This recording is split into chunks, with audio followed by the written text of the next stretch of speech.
Boys, welcome back.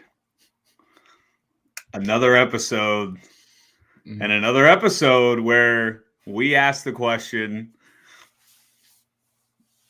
does this team stink?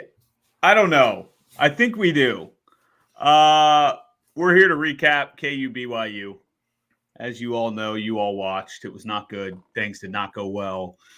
And after having some momentum, it felt like after Saturday and AB, you were right. You said don't take into account Allen Fieldhouse games, but you also said we don't lose at Allen Fieldhouse and never will. So that's the thing. Like, our one positive about this team was like, oh, well, we get 2 home games, and then you just find a way to go win at Baylor. Like, that was the last edge of hope I had of like, okay, go into Baylor and we can get that feeling of winning a road game and maybe convincing ourselves that we can actually do something in March. That seems to be dead. B-turn, I guess I'll go to you because I don't know what to say. Yeah, I think the thing I'm having a hard time with is I don't know if there's much to look forward to. The way Bill's talking about the team, the way Bill's talking about Kev, 2 of your last 3 games are probably losses if Kevin doesn't play at Baylor, at Houston. If he's going to miss the rest of the regular season, come back for the Big 12 tournament for his first game, I don't see how KU is going to win however many games and however many days. So to me, it feels like you're going to the NCAA tournament with probably 10 losses. So I don't know. I don't think they'll be on the 2 line once regular season and Big 12 tournament's over. And I don't know. The spacing, we've talked about it. It's obviously an issue. Watching Hunter try to get out and guard 3-point shooters last night was unbelievable. And yeah, AB tweeted it. You're up 8 with 14 minutes left in the double bonus and you lose by 8. I don't know how it's possible at Allen Fieldhouse. BYU, I don't know what they ended the game on. It was some crazy run that Bill talked about it after the game. He said, wow, in our building, unbelievable. And I don't know what the run was, but yeah, up 8 in the double bonus, and Hunter went to the line 4 different times and missed both. Like, I don't know how the fuck you go 6 for 15 from the free throw line as a 74% career shooter in your own building at home. I have no idea what that was, but it was unbelievable. And the offense was terrible. Shot 39% from the field, but you hold BYU to 39%. You would think they find a way to win. But yeah, they outscored KU by 30 or so from the 3-point line. So yeah, the 3-point line issue it's crazy. And I know, like, I mean, we're sitting here, we'll talk about, I mean, Dickinson will get all the heat, which he deserves for the free throw things. It's so crazy, though. It's so bad that it almost just feels like a fluky type thing. But then you look down, Nick Timberlake's 1 of 9 from the floor. Nick Timberlake's the guy, when you need a bucket, we're going to Nick Timberlake, who's shooting mid-range 2. He misses the threes. He took 3 He takes a mid-range jumper at one point in the final minute. Hand in his face. And it's like, it's not even that, at that point, it's not even Nick Timberlake's fault. That is the entire problem with this team, is who is going to go just aggressively try and get you a bucket late in that game. You can't post Hunter Dickinson at that point. You don't have time. You got to be moving quicker than that. DeJuan's not going to do it. Furphy's better, he's probably, I don't know. Is it KJ putting his shoulder down and hoping you score? It's crazy to think. And even he struggled from the floor. He was 5 for 13. He doesn't shoot the ball outside of 10 feet. He's had a lot of those games lately. That game, obviously, in Lubbock last night, I don't know how KJ Adams could ever go 5 for 13 because most of your shot attempts are coming from a foot away. So he missed a lot of bunnies. Yeah, Timberlake, 3 jumpers late. One was the 15-footer where he like double clutched the guy in his face, and then he shot 2 threes that were the same identical jumper, hit the front of the rim. And it's insane to me because I bet Bill is so pissed that he has to play him 32 minutes because that is how bad the bench has been and how bad the depth is. Like, Timberlake played 33 minutes which is kind of insane to me, but I don't even know who else you would play off the bench. I know Jamari was the only one that hit a three until late, which was annoying because we hit back-to-back threes. Yeah. And then you can't get stops at all. Mm-hmm. First three since November, and we couldn't get stops. Yeah. And, I don't know how you guys felt about Timberlake getting 33 minutes. I don't know if El Marco could provide anything more than he does. But it almost – this sounds fucked up, but it's almost like if Timberlake would have left the game with an injury, maybe we would have won. I don't know. Came back in, but it's like, yeah, what does El Marco provide? Jamari, he's still young.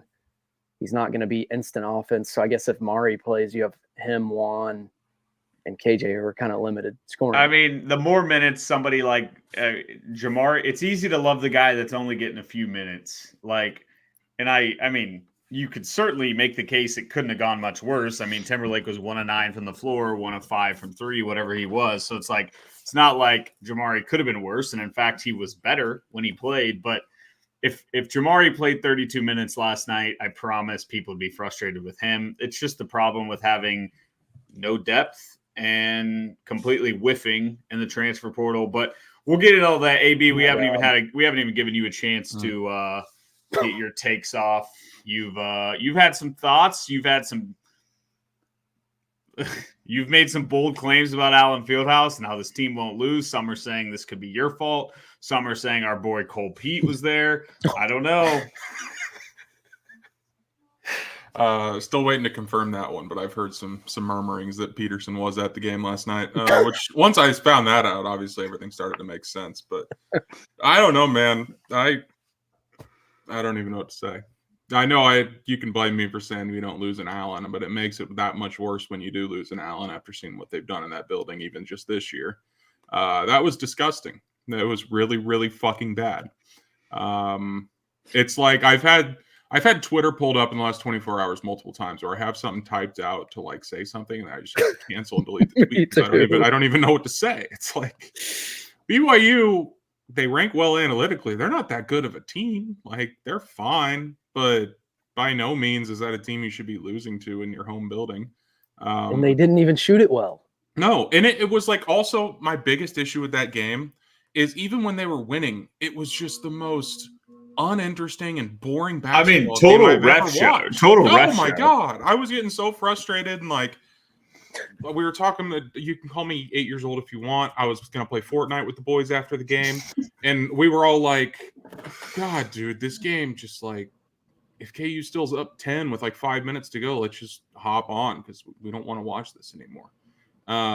They weren't up 10 with 5 minutes to go.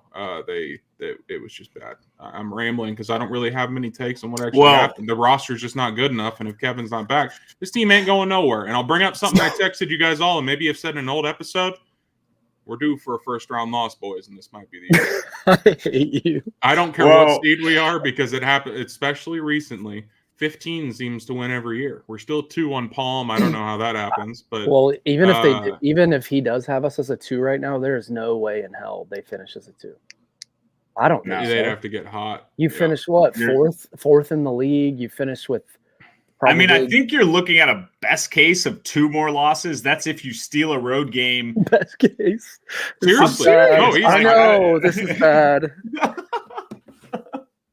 I mean, yeah, we could maybe win a Big 12 tournament, but how could you possibly convince yourself of that when McCullar – I mean, Self is that's a weird situation. I know Verns had released some stuff about how it's kind of a weird situation, but for him to be we're expecting him not to come back, and he played 37 minutes a week ago in Oklahoma is – crazy. And so I think McCullar will be back, but to expect him to come back, he's definitely not coming back this Saturday. Definitely probably not in the regular season. So to think that we could win a Big 12 tournament is tough. Exactly. So what Kev do you expect if he does come back? So it's tough to look ahead because you're not going to get 100% Kev for the rest of the year. And if you want to go deep and go on a tournament run, he has to be 100%. He has to be Kev. This team's in trouble. And AB, I don't think it's a bad point saying we're do for a first-round loss. I mean, you're going to be looking at a 3 seed. I don't know if they can fall to a 4, but I'll pull up I'm sure it'll be, a 10-ish point spread against a 14 or so. So, yeah, it's weird, too, because this same team – I know Baylor ended up being tight and they could have lost, but it felt like they controlled Baylor.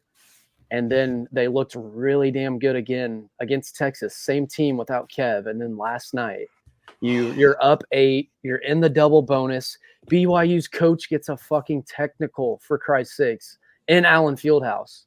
That just screams like KU's dominating. KU's going to dominate you. Pull away. And BYU shot under 40%, and you still couldn't find a way to beat BYU. Like, honestly, the fact that Hunter Dickinson had 17 points is insane to me. Well, it's just what he's been all 30 or 35. That's exactly what I was saying last episode, is that he's going to put up stats, and it's never going to I thought he played awful yesterday. He had 17-11. How are we going to look at that? He's going to be an All-American because he averages what? He's Dedrick Lawson. He is. And that's what he is. Fine, but you're not winning national titles with Dedrick Lawson. And I had a K-State fan text me earlier, and he didn't ask, he said it, but I think he was looking for opinions on it too. I'm interested to hear your guys's. Was it the wrong move to go all in and put all our chips in on Dickinson for the portal?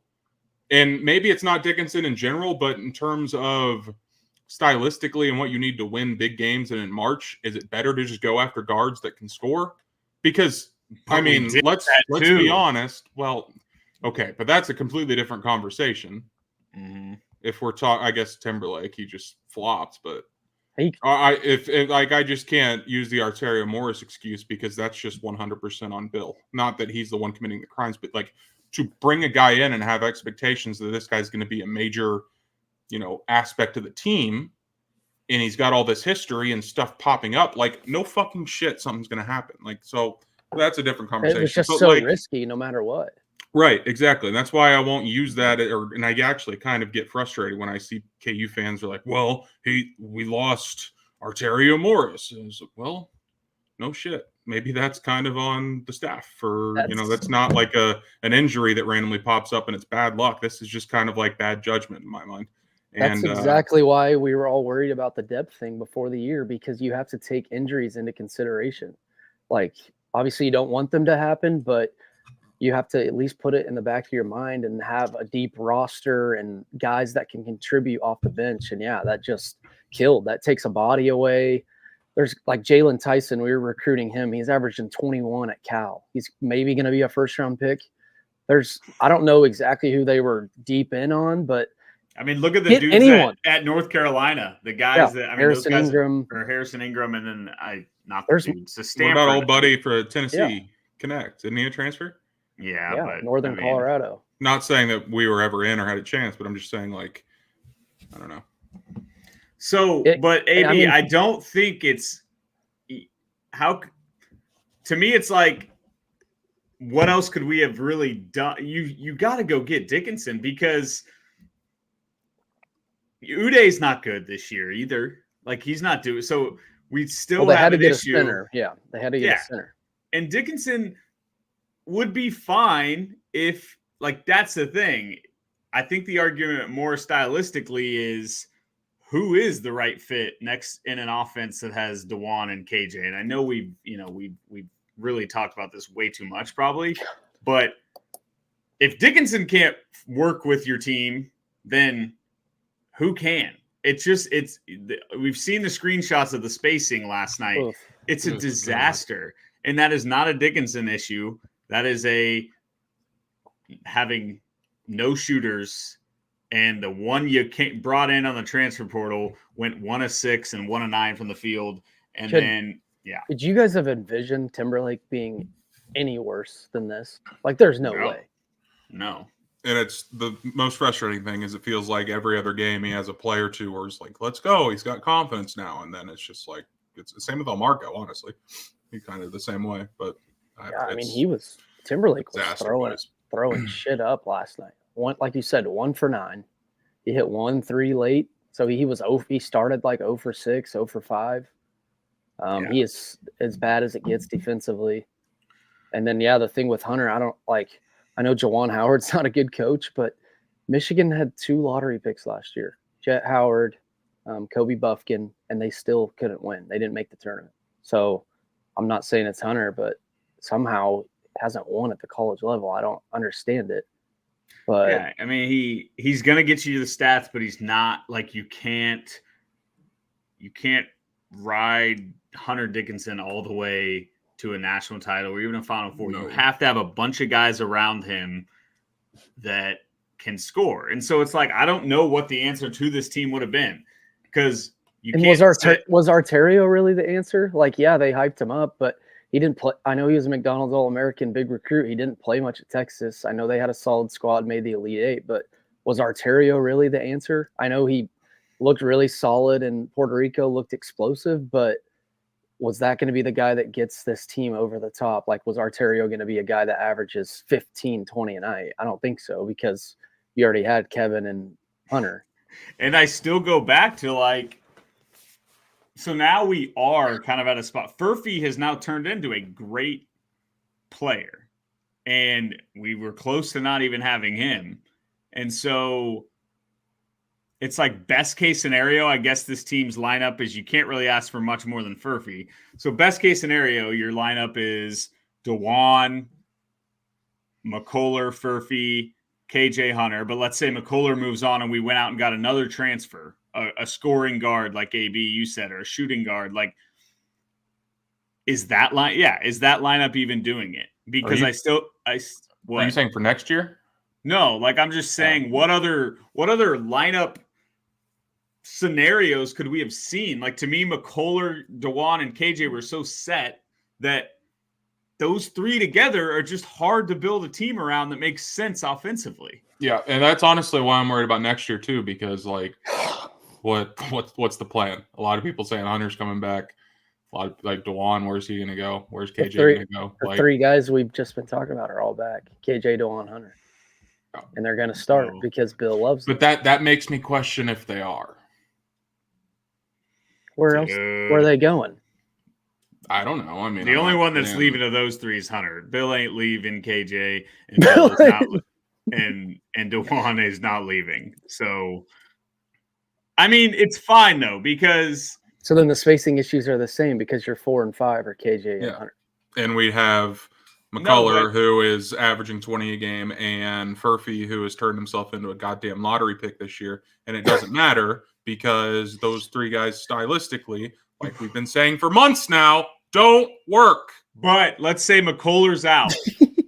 And let's say we go get the best transfer portal in the country guard next year, and it's DeJuan, a sniper from the 2, and then Furphy, KJ, and Hunter. But also, we haven't even got into the worst part about all this is that in the grand scheme of Kansas basketball, Johnny Furphy is going to be a blink of an eye. We're not even going to remember Johnny Furphy. He will have played in like 15 relevant basketball games, and we're going to lose like 40% of them.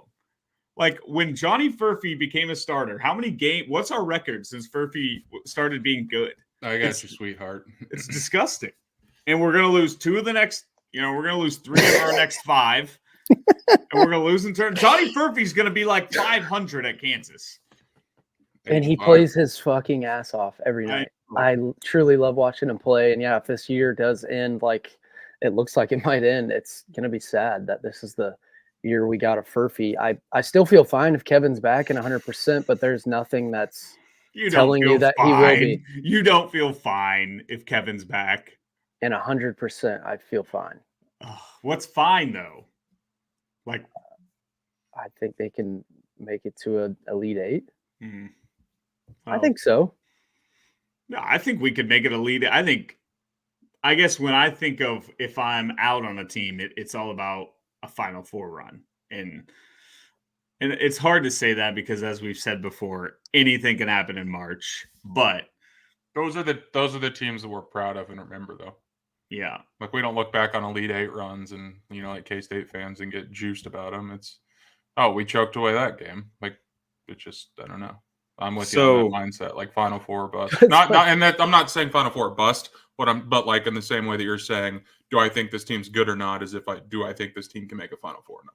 It's just like I said earlier, it's just hard to get excited because what can you even expect from Kevin going forward, even if he is 80 or 90%? And he's not explosive and he's taking bad shots and he hasn't had any game action in a while and he'll still have a lingering injury. Like, what can we even expect from Kev if he does come back? 21 was way worse than 19 in the comments, by the way. I agree. 21 gets a pass because of COVID, but PU. You want to, but so that's the only thing giving me hope because remember at the end of that, and AB, you made this point a few weeks ago. At the end of that season, Bill Self went on an all-time rant. He's like, we got to get athletic, we got to get shooters, we got to get guys. And at the end of the day, most of those guys came back. And you just made minor tweaks. They all got a little bit better. Oach got a lot better. And all of a sudden, the roster made sense because Oach could shoot. CB got better at shooting. Jalen was better. Dave got good in March. But so, like, maybe there's a scenario where DeJuan, KJ, Hunter core can work. But boy, it's going to take, and I don't even know what the point of saying this is, but like it's going to take DeJuan becoming a guy that can at least shoot consistently. Do you guys want to hear some depressing things that I've just been thinking about? Because when I melt down, I guess I think of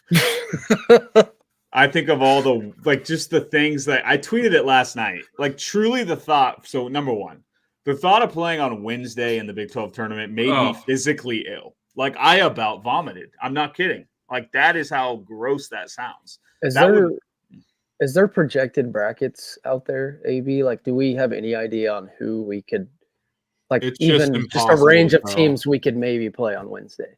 Like, do we for sure have a win in the bag in the Big 12 tournament? So that's pull it up. That's a good segue because my next question, boys, how many games will the Kansas basketball Jayhawks be favorites in the rest of the season? I mean, I think K-State Tuesday, maybe the Wednesday game in Big 12 tournament, and then your first round NCAA tournament game. But they could be dogs in a second round game. Like even if they're a 3 seed, they could be dogs in a second round game. Like it's against USC, weren't we? Yeah, like it's very the Twins crazy to think this team could just easily go 2-4 to end this all. 3-4 if you win in the first round. If you lose, like AB's saying, then 2-4. This is what you. This is a good meltdown. This is a good meltdown.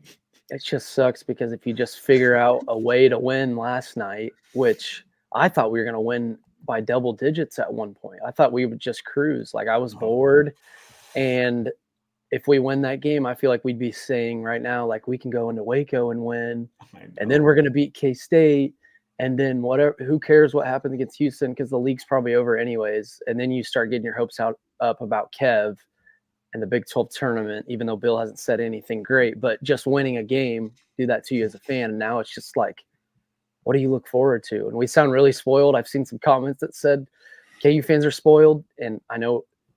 Bill's still going to keep the streak of not being worse than a 4 seed. So we still will be. Maybe we just pray to God we somehow end up being a 2 seed. Like that's the goal. So I don't know. So the other thing back to how depressing it is, and you kind of brought it up. Like we had the lead against BYU. Think about this team's losses over the last month. You're up. How much are we up at UCF? 15. Mm-hmm. Or I guess that's a month and a half.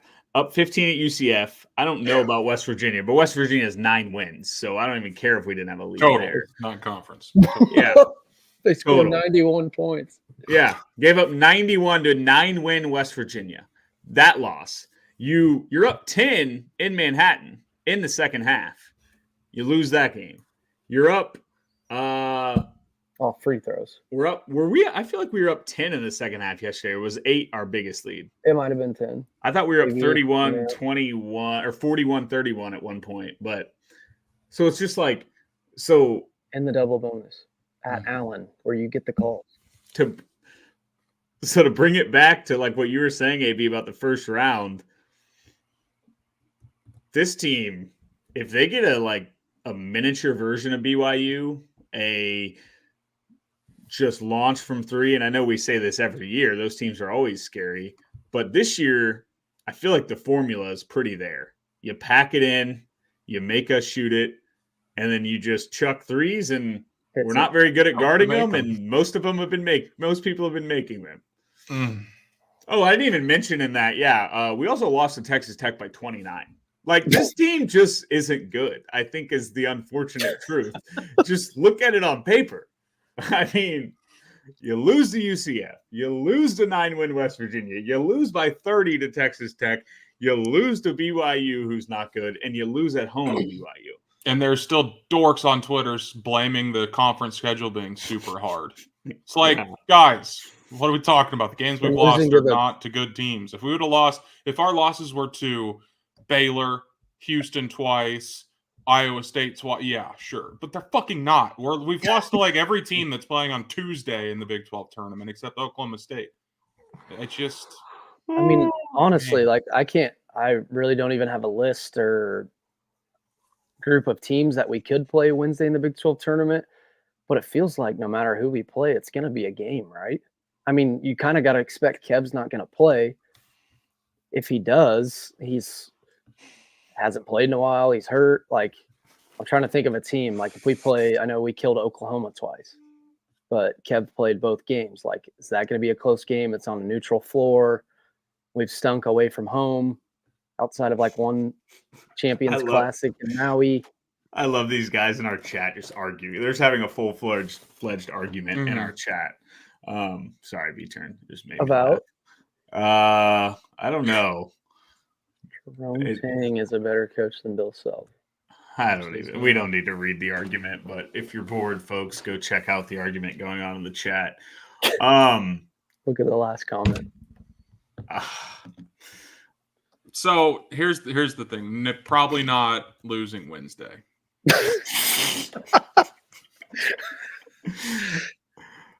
Yeah. Probably not.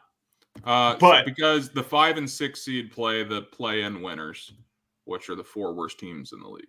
Like the two games on Tuesday, the 5 and 6 seed play the winner of those. So you should be fine, right? And we're probably going to play a team that we've already lost to, which is disgusting to think about. But the odds of us losing twice to West Virginia or UCF, I gotta think are slim. But you know what? This team may just do it. Could get it. Does Kevin play another minute for KU? If I were betting my money, I would say yes. But Bill has been weird. Like, these comments have been weird. And somebody brought up, I already pinned this, the Vic thing. The 2019 comparisons to this team, like 2 weeks ago, I said, I know, I like to joke that this is the 2019 team, but the big difference is instead of losing LeGerald Vic, we're actually getting McCullar back. Turns out this is looking not that, I mean, LeGerald Vic was not hurt. He did not leave due to, he got basically asked to leave the team. I think that's pretty well known at this point. If not, maybe I'm wrong. Spoiler alert. Spoiler. Hearings. Scoop. Rumblings. Legitimate rumblings. Yeah, but I'm not saying it's a McCullar situation where he's not actually hurt like OAB predicted a few weeks ago. Hey, eat my ass. But it is Self's comments are getting to the point where they were with Vic, where it's just what's going on, dude? Yeah, we're not having him back. Why is he talking like that? It's strange. I've never heard him. I don't know, dude. It's really weird. And like you said, it's so confusing because he kept playing and then sitting and then he played and then he sat. It's what is going on? And he's obviously trying to get drafted. That's why he came back. He was killing. We were talking about it. He was in the top 3 on at draft books or at sports books to be national player of the year. Him and Hunter were 2nd and 3rd. He was averaging 20. He hit crazy big shots. So he's trying to get drafted. And obviously he wants to go in a tourney run and raise his stock. So I have no idea what's going on. But Bill, I don't like when I read that Bill Self quote, is he saying Kevin's done for the year? Like he's saying we don't expect him back. What time frame is he saying? Like he's literally saying we don't expect him back. Well, I think he said before that if he doesn't play in the regular season, he's probably done, right? And why? And that's another thing. Why in the world would he play another regular season game? I guess just to get him back into game action, get him into shape. Maybe. I guess it depends on how much really does McCullar care. Like if McCullar's sitting there being like, okay, well, this team's not making a Final Four or national title, why would I risk it? And also, if he just shuts it down now, he can go back and say to, draft scouts and teams and say, look how good I was until I got hurt. I was an All-American. I was National Player of the Year candidate. Then I got hurt. Whereas if he comes back and he's viewed as healthy and then he sucks in the postseason, kind of like he did against like K-State and even OU a little bit, then it hurts his stock. So like I'm wondering, is this just a situation where he's sitting there going, well, what's the true upside? Normally the upside would be you can go play for a national title, make Final Four, but that doesn't appear to be happening. So is it worth playing? Can I say one thing really quick? Sure. I noticed there's a commenter in here that appears to be a fan of the Kansas State Wildcats, and I would like to be the first one to wish them the best of luck in the postseason tournament coming up. The NIT is a huge deal, and I'm really excited for you guys. You guys get to hang another NIT appearance banner up in Bramlage. Great experience for you guys. I'm super thrilled, very happy for you guys. Just want to give them a round of applause before we move on to more. That's class. I mean, that's just class. Yeah, it's in-state rivalry, but you're still showing that. You want to be the bigger person. Wish them luck in the postseason. We're going to be in different tournaments. Hey, it's fine. Hey, they want to win I would love if they won the NIT. That would be. I'd love it. It'd be great for the state. That would be. Oh, it'd be awesome. Yeah, it would be great. Yeah. You just hate being in the 3-letter tournaments, Yeah. We'll be in the CBI soon. Is Mizzou? Where's Mizzou gonna? What tournament are they gonna play in? They just fell to 0-15 in SEC play today. They hung tight with ranked Florida on the road, but couldn't pull it out. There's no way that's possible. Thanks, John. How does that happen? How does Missouri get this bad? They had so much momentum. It felt like last year. They were in a tournament last year. Didn't they lose to Princeton? I don't know, but they were good. Like they were. Oh yeah, they lost to Princeton. So they've lost. They lost to 15 seed Princeton and then have won like 4 games since. Yeah. Well, Arizona. That was all 3 of our national title picks. Jesus. Okay. I'm trying to think if I have any of the depressing stats for you guys. I had another one, but I've already forgotten it. I was more thinking about how we might be underdogs in like over 50% of our games we have left, how we've blown leads to teams that stink. Teams in the first year in the league. Oh, how Furphy, we're in the grand scheme of things, we won't even really remember Johnny Furphy. Like imagine if Oach left after his freshman year in 2019. Mm-hmm. It was good to see that you finally come around last night. Listen, the dunk he had last night was a pro move. I mean, to just palm that thing and he's gone. And he's at 11 on draft boards. It's crazy. So he's tough. The lefty finish was tough too. He's so good. Someone just said Bill is not a top 5 coach nationally. I would say not top 50. I'd put him outside the top 50. Yeah. I could probably name this guy. I mean, Derek has been just going. I think he said Tang. Tang was better than Self. Well, Tang went further in the tournament last year. Mm-hmm. And Bill was also coaching in the tournament. How does Bill Self look in a cowboy hat dancing in the student section? Because I can't imagine he looks better than Tang. No, absolutely not. Dude, objectively funny video. I'm not even trying to make fun of him. It was just like, whether you're a fan of KUK State or fucking North Korea, that is a funny visual to see. I like Jerome Tang is very funny because he's just a kind of a cheesy like dad that just loves he just loves it. Now when he was doing his whole conspiracy theory, the refs cheated him, that stuff was weird, but he is just a pretty genuinely funny guy, and he's happy. And like when they were doing the whole clap thing in the locker room last year, how happy he would get. It was just, I mean, it's a real shame that he has to leave. His agent has to be texting him daily, like, start packing the thing, get the house ready, call your realtor, like you're moving somewhere because you cannot stay in Manhattan with the jobs that are going to be open. Is K-State for sure not making the tournament? I know they would have been gone if they didn't win the West Virginia game. I don't know what their schedule looks like. I just thought about that game because it's kind of wild to me that the crowd wasn't like how empty it was. Just because last year, first year under Tang, you make the Elite Eight, go on this crazy run, and then you're at least on the bubble against West Virginia. I know West Virginia sucks, but I'm sure. I mean, Tang had some comments after the game about not having a full crowd, so I'm sure he's not too happy. But like I said, first year goes the Elite Eight without his players, and then boys, I don't know. We haven't even. What are we doing?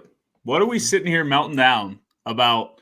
Don't transition to this because I have one more thing about K-State basketball. Do you know where I'm going? Yes, because this will be a good transition to where you want to go. Trust me. It's unbelievable to get on twitter.com and see whoever, I don't even remember who tweeted it, Kellis Robinette, whoever tweeted out the picture of the student section on Monday night in Manhattan.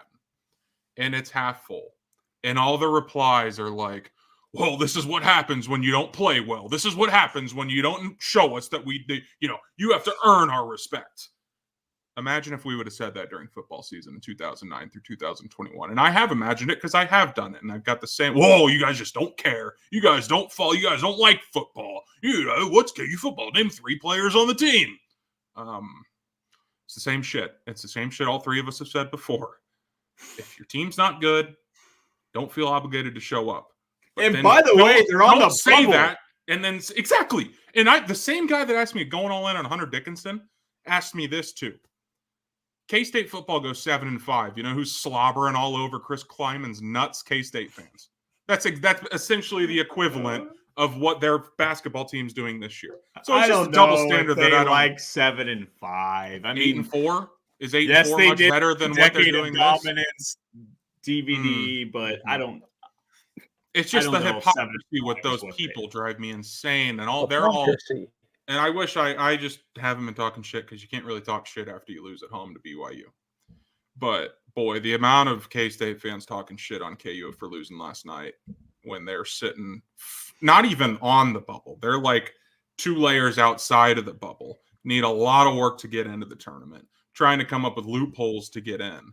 Like, maybe worry about that and filling up your building before you make fun of the team for losing in a game when they're getting ready for another March run. It's just we just need to launch a new show where AB just talks into a blank screen about K-State, and it just can go all day, like 4 hours. It's just AB, and people can just tune in throughout the day. I welcome. But where I was going before AB had to get that off his chest. It just bothered me, and I can't tweet anything, so I just wanted to say it out loud. Why are we talking basketball when who cares about basketball? Because Lance Leipold. Chiefs just won a Super Bowl. Chiefs won a Super Bowl. Lance Leipold is the coach at Kansas forever, unless the team's willing to pay a very minor, small buyout, but we won't talk about that. But Lance Leipold is getting paid $7 million a year to be the Kansas football head coach, and that's got to feel good. I mean, other than I don't want to take it back to the buyout, but I feel good about that Lance is locked up. And I know we knew it was coming, but it is good to know, like, He's getting paid very, very well. Money. Now, the scale always moves. The scale will, a new market rate will get set. But for at least the next 12 to hopefully 24 months, you can argue that Lance Leipold is making plenty of money, and it would have to take a really good offer to come take him away. Thoughts, AB? Yeah, it was good to see. I feel like there was so much happening all at once this morning with sports that I didn't give it the attention it deserved. Because I think it happened the exact same time that Arrowhead renovations were coming out, and like NFLPA's like team survey thing that they do every year where the Chiefs ranked almost dead last. So there's a lot going on. But yeah, I mean, it's nice to see it's official. Nice to see him get a little pay raise. I think I saw top 3 in the Big 12 coach salary. Yeah. Behind, I would assume, Gundy, and I don't think Kleiman. I think he's making more than Kleiman now. Who else would be it? What's Campbell, Utah? Maybe? What's Utah's coach? He's been there for a while. It's probably Utah's coach. Letting him. Or Dion. How much is Dion making? No way is he making $7 million. I can't imagine, but I mean, how much does he bring in just by being Deion Sanders, you know? But regardless, if he's top 3 in a major conference, that's what we like to see. The buyout is a little concerning, but at the same time, it's like we've seen him turn down a lot of jobs recently. It's like, what's going to pop open? And it's just at some point, we got to sit back and be like, all right, he's not leaving. And we were, me and B-Ter were in a group chat today with Bry was in it, and that man is not concerned one bit that Lance is leaving. Says the buyout doesn't matter. And hey, Bry knows more than anybody. That man is plugged in. So if he feels good about Lance not leaving, then I do too. But good God Almighty, I wish that number was bigger than 5, and I certainly wish it wasn't coming down $1 million every year. Did you ever think we would say, I can't wait till football season? By the way, odds came out. Hawks are 3rd on the list to win the Big 12 title. And the top 5 teams outside of KU on that list, KU only plays one of them. We avoid Arizona. We avoid Utah. We avoid Texas Tech. Hey. Who else am I missing here? Did you see that? But the crazier odds to me, they're kind of low. Plus 250 to make the college football playoff. Those were strange odds, though. Wait, what? Don't care. Saw them. I know. No, I saw them too, but they had some of the odds were not like K-State was minus 250. Like it's just I don't know. But still, the fact that it's an implied chance of like 1 out of 3 times they're going to make the playoff. Sure. Well, wait. This is really going to show how stupid I am. Big 12 could get 2 teams in, right? Yeah. That's got to be why those odds look like that. I mean, that would make sense. I don't know. UCF was the other team, odds-wise. K-State, well, this was FanDuel the other day. K-State plus 340, Utah plus 380, KU plus 650, Arizona plus 750, Tech 8-1, UCF 10-1.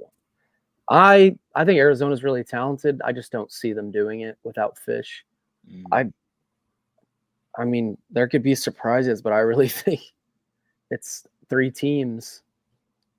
The top 3. I know it's February right now, and we're months away from this, but and Kansas is going to be 7-0 going into Manhattan.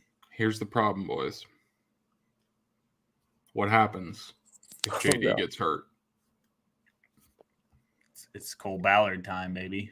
That's the biggest question of the entire season. It just has me very, very concerned. And why I'm like struggling to get myself excited. Not excited for obviously I'm excited for the season. But like in terms of expectations, it's hard for me to be like playoff or bust or play in Arlington or bust because at any moment we could be getting ready for a week 5 game that we're super excited for and Molly McGrath comes on the screen. Guys, we have breaking news. Even though he just carried a 700-pound bag in from the bus, he's actually out today with back spasms. And then he doesn't play again the rest of the year. So, like, this is supposed to be the positive part of the pod. How am I supposed to be positive right now, Ryan? It was fucking 1 degree when I woke up this morning. You might have the best coach in the league. I don't want to hear it, AB. I walked They in can now. make any quarterback look like Tom Brady. We've heard it before.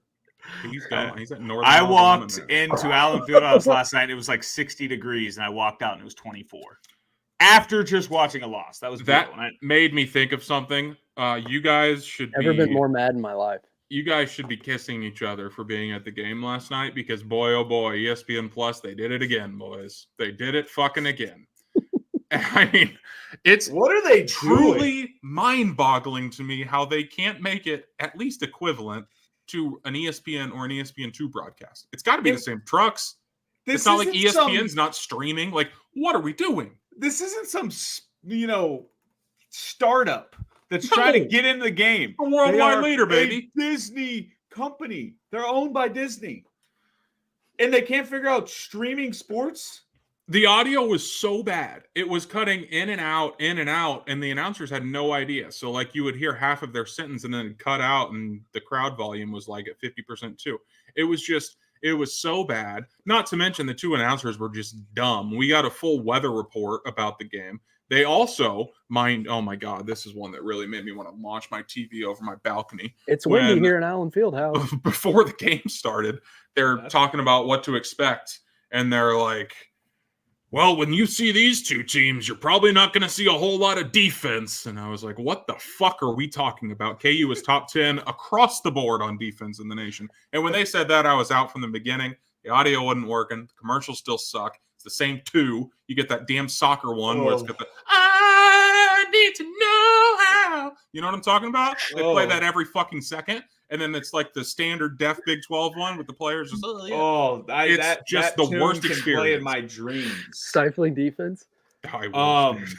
Stifling defenses. You know what's sad about ESPN Plus is the only thing I can think about when I see that we're on there is the girls' call when Kobe Bryant had the pick six in Morgantown. Interception. Kobe Bryant. I thought you froze. She did.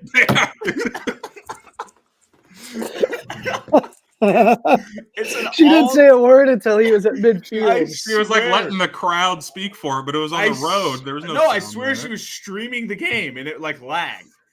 And I swear, head coach Bill Self here. One kill can kill. That is, intercepted. It's crazy. It's like she had to pull up the box score to figure out his name or the roster to be like, as he's running across the end zone to win the game in overtime. I couldn't believe Kansas was going to win a road game. But the AV, you brought up how they did a full segment on weather last night. I didn't see it. I'm almost tempted to go watch it. You should. It was like, this is the only building in America you need to be worried about the weather outside because this building, there's no air conditioning and it was 70 degrees. It's hot in here. It's really hot. But now it's cold outside. So it's just like, shut the fuck up. Just let me watch Hunter Dickinson miss 2 free throws in a row. Never forget when they talked about chili in that Cincinnati football game. I mean, they talked about chili for an hour of that game. Skyline. They ate it. They did. I mean, and then they went away from it. And you're like, oh, okay, the chili segment's done. And then they're back. They're back talking to chili. I have never seen more chili talk in a broadcast. You would think they get this criticism all the time, too. ESPN Plus with the broadcast. How does nothing change? I can't figure out what their end game is. Like, are they trying to make it so bad that in like a year they're going to release an updated, better version to be like, hey, you can get a ESPN Plus. Yeah, ESPN big and Plus, tall. Yeah, ESPN Plus, and this one won't buffer. It will play slightly better. And then it's like, I don't understand because. But what are people paying for? Like to read exclusive stories and look at Mel Kiper's mock drafts in April. And... Super accurate, dude. It's stealing. Let me tell you about what ESPN Plus is doing is flat out theft. But if there was any company in the world that needed money, it's Disney. So yeah. Oh man. I don't know, boys. I don't have much else. We don't need to sit. We certainly don't need to turn this one into an hour and a half. No, but there is one more thing I'd like to not rant about, but just kind of like, what are we doing here? Why are we always doing things before the next thing. Like that doesn't make any sense. Before we got on today, I saw a report that the college football playoff, making it 14 teams, is gaining steam. And I'm like, we haven't even had a year of 12 teams yet, folks. What the hell are we doing? We just have 1 year to see how 12 works before moving on to 14. Like, come on, stop this. It's just so frustrating. I'm starting to hate college athletics, man, and it's upsetting because we have a podcast that we do about college sports. And it's like, I don't get excited for regular season games anymore. I get pissed off with all the talk outside of the game. Like, but we got to talk about. Makes me nauseous. We got to talk about one thing. What's that, Jim? We talked briefly about it last week, but now we can make jokes about it. I think Kyle Filipowski is currently playing like 30 plus minutes right now for Duke. I don't know when that game started, but I mean, I wasn't going to make jokes in case he was like actually hurt, but this man here we go again with his phone. Is playing in a basketball game after getting carried off. Duke, and I said this, I think it's maybe you, B-Turn, that you've said you've had issue hating Duke, or maybe it's all of us. It hasn't been the same hating Duke since Shire took over. This is the route. This is how you get to the point, because this was a hateable move to go from ankle injury to knee injury to sore to playing. And then you got, like, we also got to talk about our boy Jay Billis. Is he? Oh my God, dude. Yeah, we do need to talk about He's kind of having, like, everyone eventually becomes a villain on the internet or in the media. Like, one day you're the new fun guy. It's like Tony Romo. People love Tony Romo now. He's hated. Leonard. I'm a fun guy. Yeah, you're the cool new guy. Everyone loved Billis, and now everyone hates Billis. So you had hours to think about what your take was going to be on that court storming situation, and that's what you said. Yeah. And what was his? I'm losing track. His was more like arrest everybody. Yeah, he said just let him on the court and then hand him a ticket or put him in whatever it was. Bananas. I've got issues with him in general. Nice pass. Oh, great pass. Did you see his interview on Pardon My Take today? Yeah, that's what sparked it for me. It's like he's got this attitude that he's the fucking smartest and best person to ever walk the face of the fucking earth.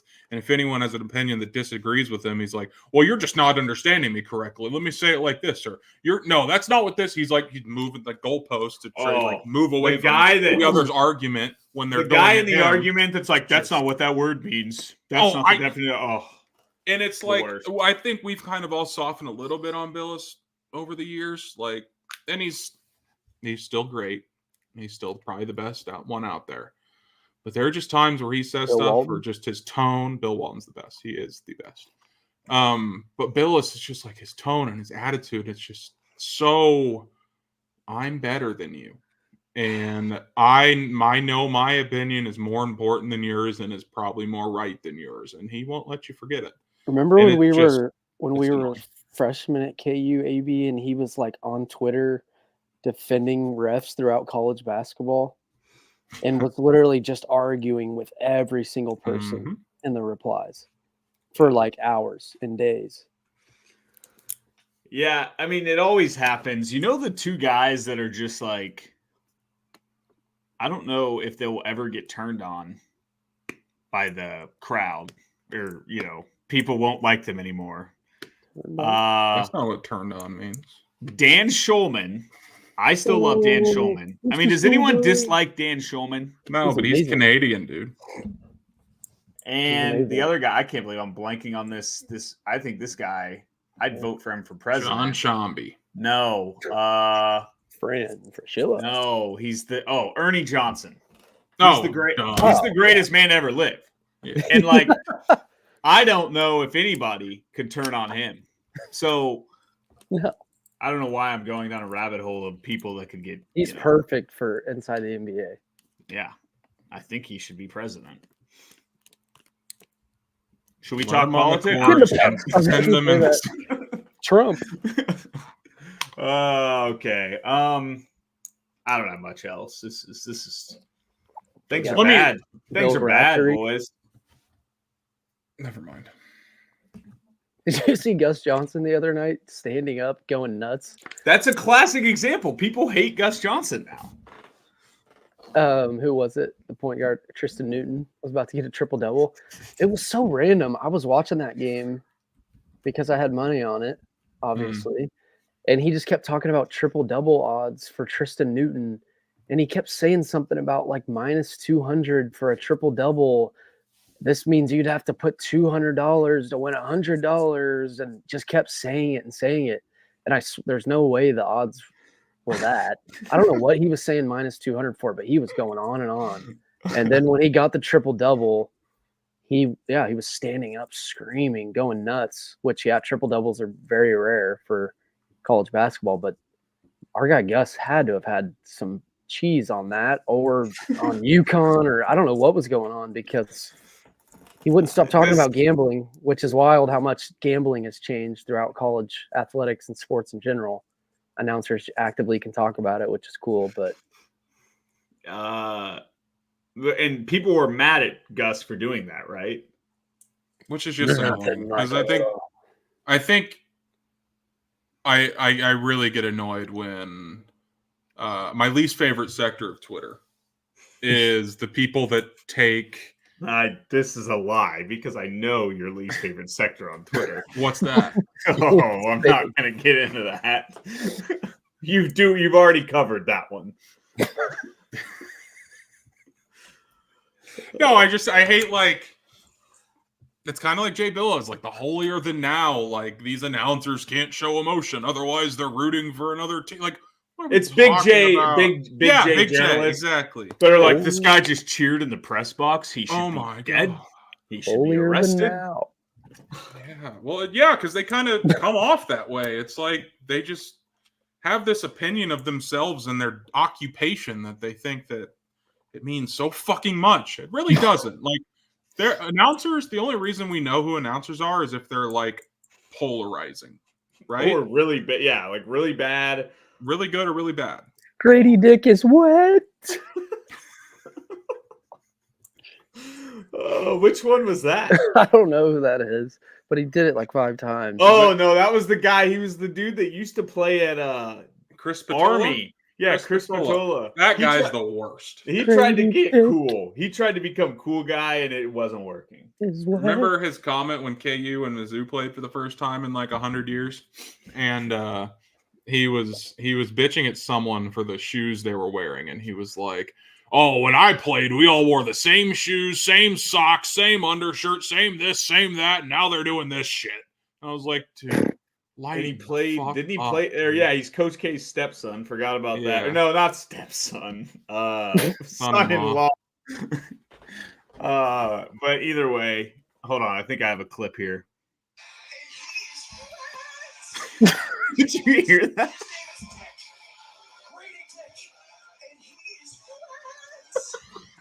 His name is Dick. I'm glad he put Grady Dick in there, because if he would have just been like, his name is Dick, and he is wet,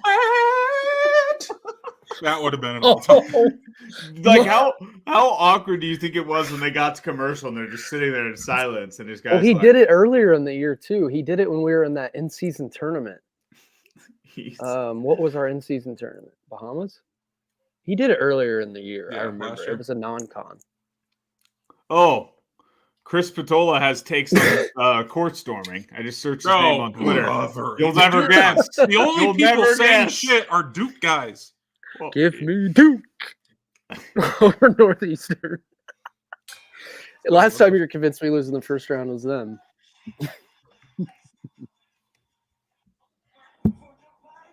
Sorry, that's on me. That's the just quietest bad. video. I didn't vet the video. We're turning this into an hour 30. Yeah, we're just gonna turn this into me playing clips into a microphone when I'm standing away. Probably no, we're not. I gotta. Well, we can openly talk about ideas that we can do in the off season, because that's about 3 weeks away. Yeah, or anybody off seasons. Anybody? Yeah, I like this idea. Let's just listen to my phone the whole time. Turn it up. Anybody got any questions? Any do we things they want to talk about? I've got something I'd like to talk about. We forgot to remind people to subscribe in the first 1 second of the podcast again, so that's good for us. And our chat forgot again. Love it. Forgot again. So there's a rumor going around. I don't think this is true. No, very much not true. It's actually very like random. They've like there's some dude like the blue check mark not meaning anything and just having to pay for it is so funny because all our brains got so tricked into thinking blue check marks mattered. And now they don't matter at all. All they say is you bought premium. And people fall for reporters, like all these fake reporters. Like ain't no seats. Yeah, which it's kind of messed up too because obviously plenty of people believe that. I had someone send it to me earlier, and then like just for Kolick, like people see, I don't know, it just rubs me the wrong way. Yeah, it's like what we talked about a couple episodes ago. People can just fucking say whatever they want now, and it's just never know what to believe, what not to believe. It's a mess. Like people are gonna go around saying Tyler Kolick can't read. You guys, I have breaking news. It's not that crazy. God bless. It's just kind of you run out of bomb pops or something. It's just kind of funny. I don't know what Hunter Dickinson is participating in tonight. If someone in the chat knows, but Rock Chalk, that Go Rock Chalk brand, I don't know who they exactly are. Unplug. Oh, maybe this is Mitch and Chris's podcast. My bad. They're playing Knockout on Twitter. There's videos, and Hunter Dickinson just won. He made the most free throws. He won the game in Knockout, which is just a tough scene after going 6 of 15. How the fuck did he do that? Dude, that's not possible. At home, dead silent. Who is he playing against? I don't know, Jim. It's great. It's great podcasting. Yeah, this is so electric. What are your guys?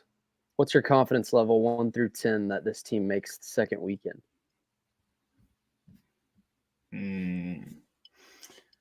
4. 5. I didn't expect you guys to go there. I mean, the thing is, we could easily, if we're a 3 seed, we could play an 11 in the second round. Yeah, but KU Gonzaga and Omaha is going to be a battle, boys.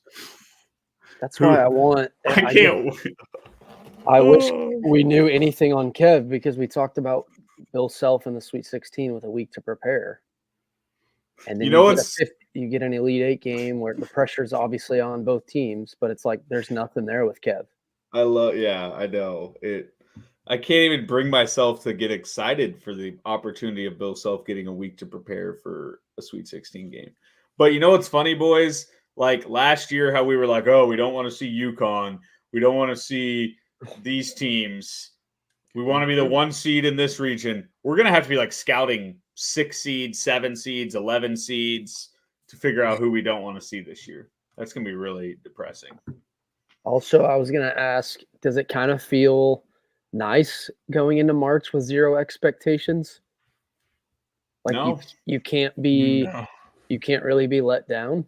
No, because we still will be. I mean, is there ever going to be a time? I guess in a weird way, 2012 kind of felt like that because we had just lost in the Big 12 tournament and nobody really thought that team was that good. So it was kind of stress-free, but also we had just lost to Northern Iowa, VCU. So that Purdue game, I think that tournament was more about just make the freaking Sweet 16. So the Purdue game is very stressful. But I'm lying, though, because North Carolina's point guard got hurt. Who's that? Marshall? So it's like all of a sudden the pressure was on. The expectation was there. No, Marshall. There's just always going to be expectations. KU, us, KU Twitter fans, we're never going to handle a March loss well. I mean, if you can remember back this far, how did we feel going into the 19 tournament? We wanted to get to Kansas City for the second weekend. We convinced ourselves that being in Sprint Center was going to get us to the Final Four. Midwest. Yeah. We lost by 40 in the second round. I will say last year, I don't know how you guys felt, and this changed on Selection Sunday. That ginger ale looks so good, dude. Good God. Fuck me up. Why do I feel like this is a lie and very dramatic? Philip, come on. You're going to feel something. I will say I didn't feel anything in 21, like going into the tournament. No, that was just a dumb year. There's no chance. But last year when we lost Arkansas, I was like, because it was We didn't get the Midwest. Bill Self was still out. It just kind of felt like, what are we even doing here? Like, this team isn't going anywhere. We're in the craziest region of all time. UConn still looks like a wagon. Like, whatever. But it was we still just won a championship. It was just like we did. So think about 2021 or 2019. We're like, oh, just make it to Kansas City. Then anything can happen. And then last year, it's like, just get Bill's heart right. We make it to the Sweet 16. Bill's back. He's healthy. Mm-hmm. Anything can happen. Is this one Kevin? What is going to be our spin zone? Yeah, is it going to be like, whoa, Kevin's not fully healthy. Hunter Dickinson doesn't go 2 for 32 in the tournament from 3. We might be okay. The crazy thing is, like, Bill was actually giving us hope with Joel, his freshman year. Oh, like, yeah. They were saying he was going to play in the Big 12 tournament, and then they were saying he'll play in the second weekend. But there's no way. With Kevin, he's not saying a thing. Like, he's saying we don't expect him back. Would Embiid have actually played in the second weekend? The more I think about that, that would have been kind of crazy. Good. Beats me. That was a decade ago, boys. Isn't that crazy to say out loud? Like, you would think maybe a coach uses a little gamesmanship or something. Like, Kevin could go, but he's literally just saying we don't expect him back. I'm not going to comment on some of these comments, but I did chuckle. We're to answer the question in some of the comments, like, we're asking for things that we have no evidence of being possible. Like, I love this one. Oh no, wrong comment. That's what I'm like. Timbo going, anything can happen. I think he's kidding, but it's still very funny because we're like one Timberlake game away from being like, Remy? Like, people have already made joke, be like, could he do a Remy type thing? I love it. But that's why being KU fans the best, because we can spin zone anything. I'm the worst of it. Yeah. Someone brought up the bench earlier, and it's crazy how much we complained about the bench last year, and has our depth and our bench gotten worse. I was just looking at a box score from the Arkansas game, and bench had 5 points. Joe played 8 minutes. Bobby played 7. And how many points did Joe have? 3, and it was a half-court heave. Yeah, Bobby had 2. The rest of the guys, Uday played 6 minutes. Zuby played 7. Clements somehow played 3. Clements got up a 3, of course, in the 2-3 minutes he played in. But yeah, the bench was terrible. Joe and Bobby leave, and then the offseason, offseason went terribly. Why did Zach Clements shoot a 3 in the Arkansas game last year? This is a question I need to know. I don't even remember that. Why did he shoot the 3 against whoever the fuck that was? All-time clip. All-time clip. Oh, brother. I don't know. The bench is a problem, but I don't have the mental capacity to talk about the bench anymore tonight. This team's dead. I can't believe this could have been a 2-second pod. We could have just had AB hop on. This team's dead. Like, if I told you guys a couple weeks ago that Timberlake was going to play 33 minutes in a Big 12 home game in a couple weeks, what would you guys have said? I would have said, I'm not watching that one. Well, I probably would have said that means we are good, because that means Bill trusts him. But I wouldn't have thought 33. Bill. I just love, and B-Turn, you always make this joke, but like Bill last night having to look to the bench to be like, who am I put in? And there's just it's Jamari and that's it. Like, he can't go to – I really am shocked we haven't seen Jank this year. Who? Like Jank or Yankovic. But I – Jank. Put the old Yank in, baby. Tim Yankovic, former assistant. Oh, can I ask you guys another question as a follow-up on the 2 weeks ago conversation? We're definitely going an hour 30. No. How do you guys pronounce the fullback on the 49ers name? And I'd also like to follow-up question after you answer this. I hate you. Use check. Okay, and is he European? Does he have a crazy like Serbian accent or something? Or is he just, oh, I didn't know that if we scored a touchdown, that they would get a chance. I didn't know that until now. We've known what his name is pronounced. His name is I'm around just the defending program. myself. I'm defending myself that I'm surrounded with guys that names start with a J and they pronounce it with a yeah. That's all I'm surrounded with. He's trying to solidify him pronouncing someone's name wrong. His name is Jankovic. There's no debate. I get it. I'm not trying to start a debate. I'm just trying. You were 8 years old the first time the name Jankovic entered your brain. Ryan. He's been thinking about this for a week. I'm going through rosters. Guys, I know it's Jankovic. Oh, use Jay. No, it's funnier to think you know. This. But my mind was with these other J that goes by yeah.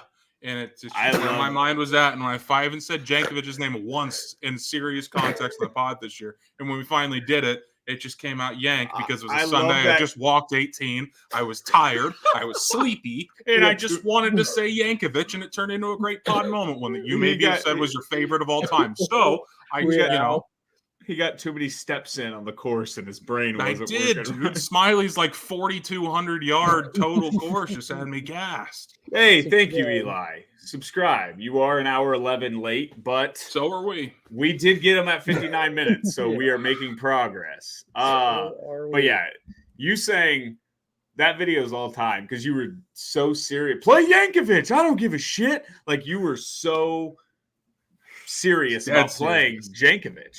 I love it. If this is serious. If Jankovic played 33 minutes last night, how many points would he have had? 75. And if he got 9 shot attempts up, how many would he have made?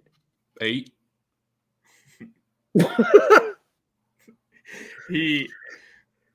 I don't know. I mean, it's hard to say, but there are moments where it's like, are we sure it's not worth a look?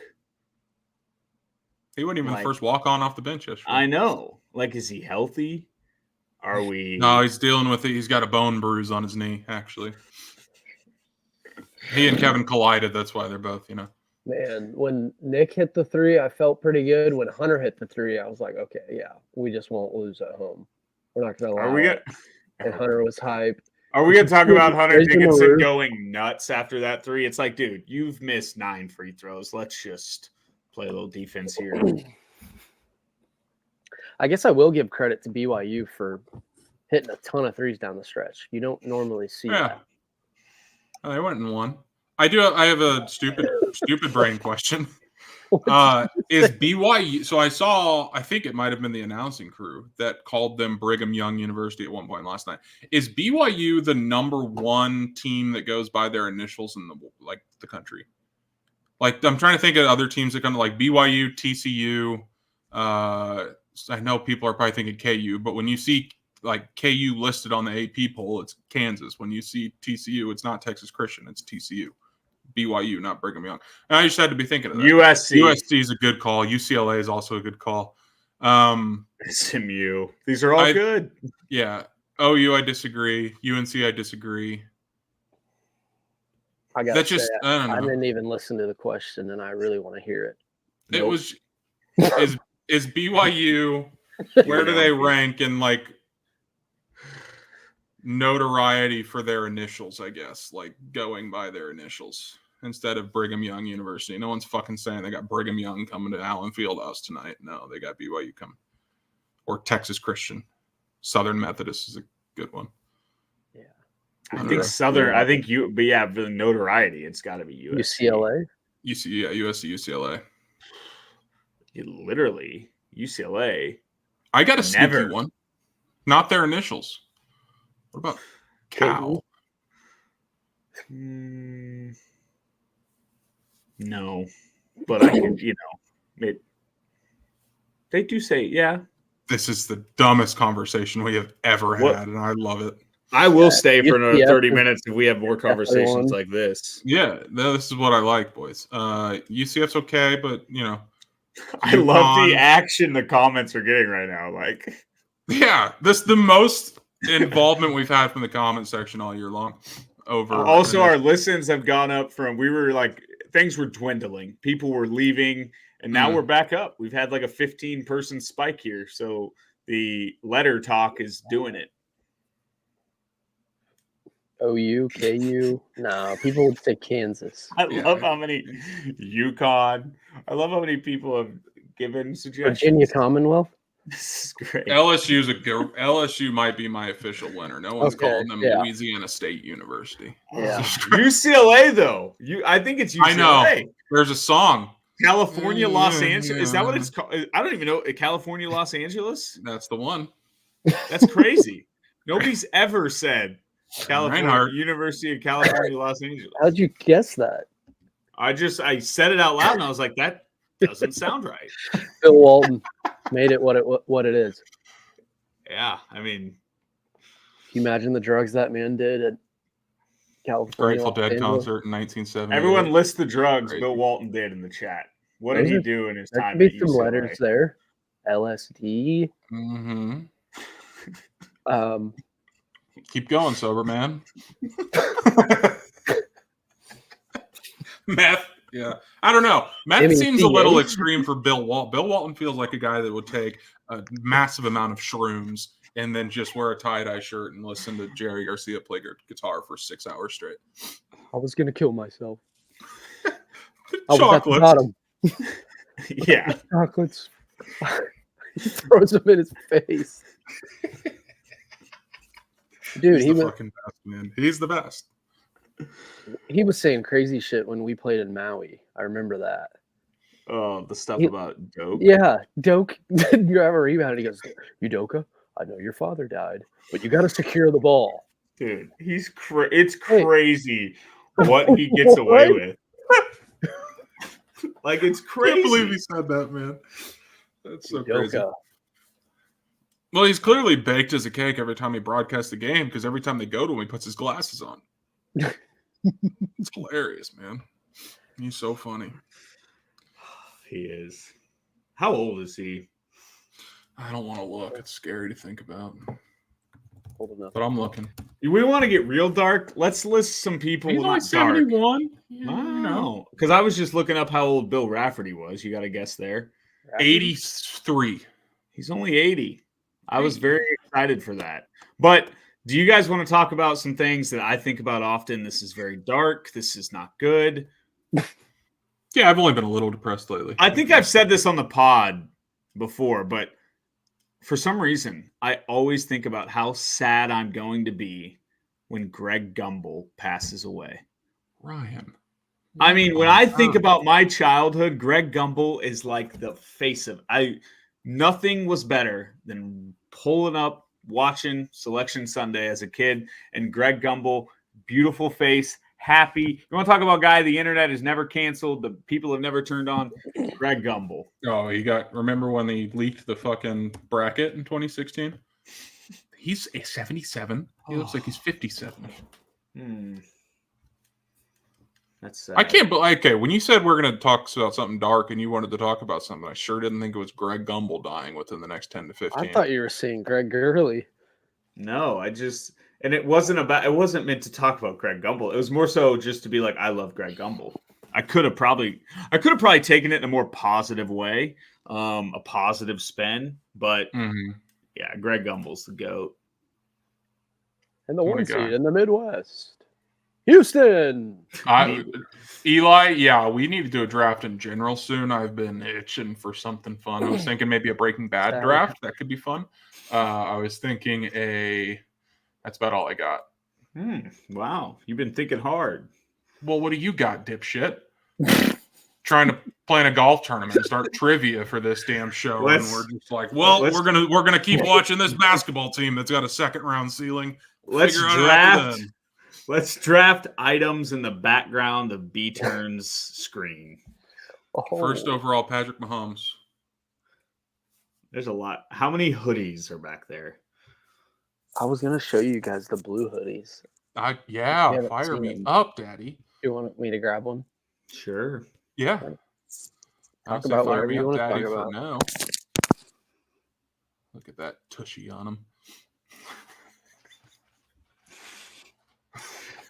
He's got the Mahomes crunch back there, too. This man breathes Ain't No Seats hoodies. Let's see it. Mm-hmm. What's the best way to present these? Put them in front of the camera. Ooh. Why have we not ever sold these before? Well, there we are now. We sold 8 of them. Rich. Dude, those are hot. Those are real hot. This is good rating. I can't wait for the people that listen to the audio of this. This is hot. It's real hot. Those look good. Hey, plug the link. Let's Oh yeah, I got white, red, and black ones too. We'll tweet out the link tonight, but yeah, you can just order one yourself. I think that's still alive, or am I just talking about a link that existed for like 2 weeks? I think there's a link. Yeah, there's a link. I scrolled through it. Hats, backpacks. Yeah. Some electric quarter zips in there. No, we got a white one. It's already coming apart. Wife said she's throwing it away. James, was that like, did I just send you one? The only thing with the Bella Canvas hoodies is the string always comes out. That's like the only thing. They're soft and comfy, but I'm scared to wash mine for the first time. Maybe we throw out some well, it's getting a little late in the game for hoodies. Maybe we bring back the bro tanks. Are they out? Oh no, we need to bring fucking golf shirts is what we need. Maybe some like driver covers. Hats. I want hats. I just don't know how you throw the Ain't No Seats logo on a hat. You gotta be making t-shirts. And your first job, naming the band. Everybody name clothing items in the chat. I love this game. Jeans. Polos. Okay, are we dead serious about this golf tournament though? Let's do it. And where should we play it? Are you gonna make us go to the Topeka Country Club? I don't. Or should we hit a place up in Johnson County, like Oak Country? Sure, they'd give it to us for $6 a person. I think we should make it an NIL thing, a golf tournament. I like it. I think we could raise a shit ton of money, NIL wise. Get a bunch of former athletes, hoopers. Do a scramble. Do a scramble. Winner take all. Every team has an athlete on their team. That athlete takes home the entire pot. You know what, Jim? I like it. We'll check the legalities behind it, but someone just mentioned a penguin dive. Or don't make me bring those back. Imagine me doing a penguin dive at Arrowhead Stadium. Ow! I'm sure there's got to be somebody in here that has a good connection to a golf course that would love to host the first ever Ain't No Seats Open. Brought to you by Ain't No Seats. All right, let's wrap it up. Yeah, we like and for 20. Like and subscribe. Like and subscribe. Like and subscribe. I think the Hawks are dead. That's all I got. Alrighty. Thank you all for listening. Yeah. No, you're right, Jim. Thank you all for sticking around. It is hilarious every time. This was just flat out bad audio. I cannot wait to hear Alan, who will listen to this in his car on the way to work.